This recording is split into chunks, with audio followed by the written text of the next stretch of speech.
আপনি কি কখনো এমন কোনো পরিস্থিতিতে পড়েছেন যেখানে সামনে কোনো পথ দেখতে পারছেন না? চারদিক থেকে মনে হচ্ছে এটা আর সম্ভব নয়।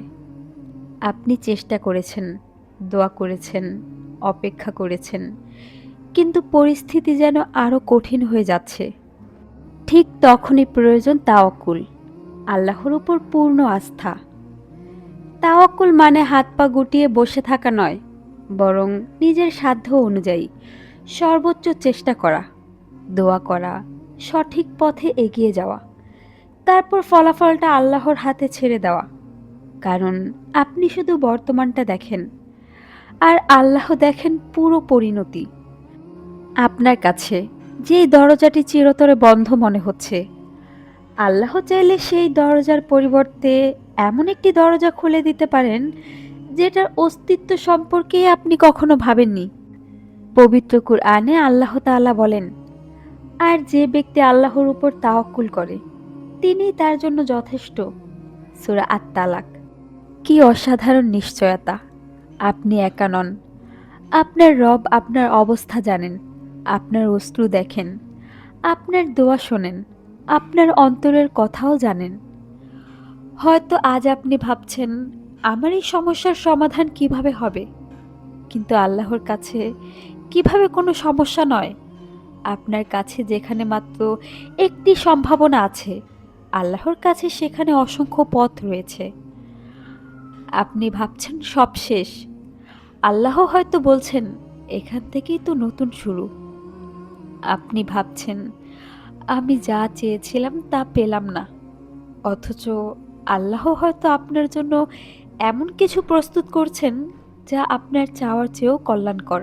তাই দোয়া কবুল হতে দেরি হলে হতাশ হবেন না, পথ কঠিন হলে ভেঙে পড়বেন না, পরিস্থিতি আপনার নিয়ন্ত্রণের বাহিরে চলে গেলে ভয় পাবেন না।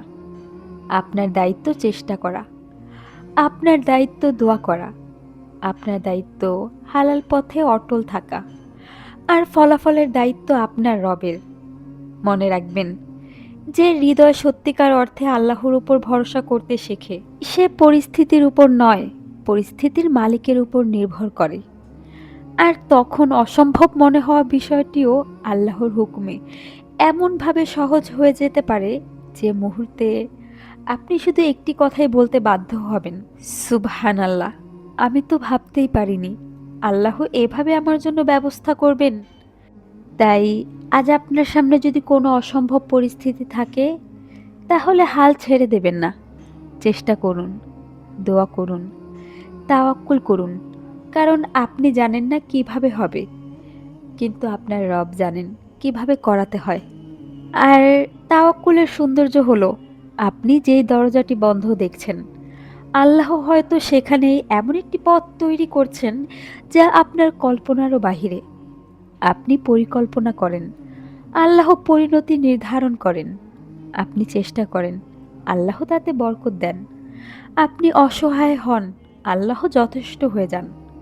তাই পরিস্থিতি যত কঠিনই হোক, একজন মুমিনের হৃদয়ে এই বিশ্বাস থাকা উচিত, আমি জানি না কিভাবে হবে, কিন্তু আমি জানি আমার রবের জন্য অসম্ভব বলে কিছু নেই। আপনার আজকের এই তাওয়াক্কুলের ফল কখনো কখনো এতটাই বিস্ময়কর হতে পারে যে মানুষ পরে ফিরে তাকিয়ে বলে, এটা আমার পরিকল্পনা ছিল না, এটা আল্লাহর ব্যবস্থা ছিল। মিলিয়ে নিয়েন, এই উক্তিটি একদিন আপনারও হবে ইনশাল্লাহ। As I look to nature's beauty, dazzled am I.